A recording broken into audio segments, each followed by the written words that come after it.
Hello বন্ধুরা, বাংলাদেশে প্রতি বছর 40 থেকে 50,000 মানুষ কিডনি রোগে মারা যায়। কিডনি বিশেষজ্ঞদের মতে বর্তমানে বাংলাদেশে 3,80,00,000 মানুষ কিডনি জটিলতায় ভুগছে।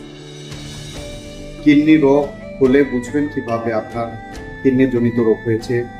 কিডনি রোগের সম্ভাব্য লক্ষণ সমূহগুলো: প্রথমত, ফুলে যাবে, বিশেষ করে পা ফোলা, মুখ ফোলা, চোখের নিচে ফুলে যাওয়া, প্রস্রাব কম বা বেশি হওয়া, প্রস্রাবে ফেনা হওয়া, রক্ত যাওয়া, কোমর ও পেটের দুপাশে ব্যথা অনুভব করা, ত্বকে শুষ্কতা অনুভব করা, প্রস্রাবের জ্বালা পোড়া হওয়া, ক্ষুধামন্দা হওয়া ও বমি বমি ভাব, উচ্চ রক্তচাপ।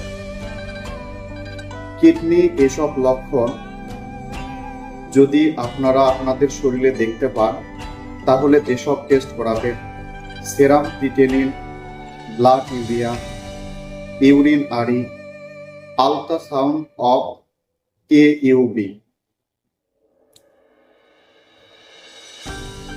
আমরা অনেক সময় কারণে অকারণে শরীরে কোনো ব্যথা অনুভব করলেই ব্যথানাশক ওষুধ সেবন করে থাকি। এটা মোটেও সেবন করা উচিত নয়।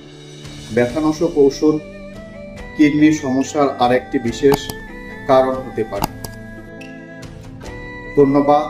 ধন্যবাদ সবাইকে। আসসালামু আলাইকুম।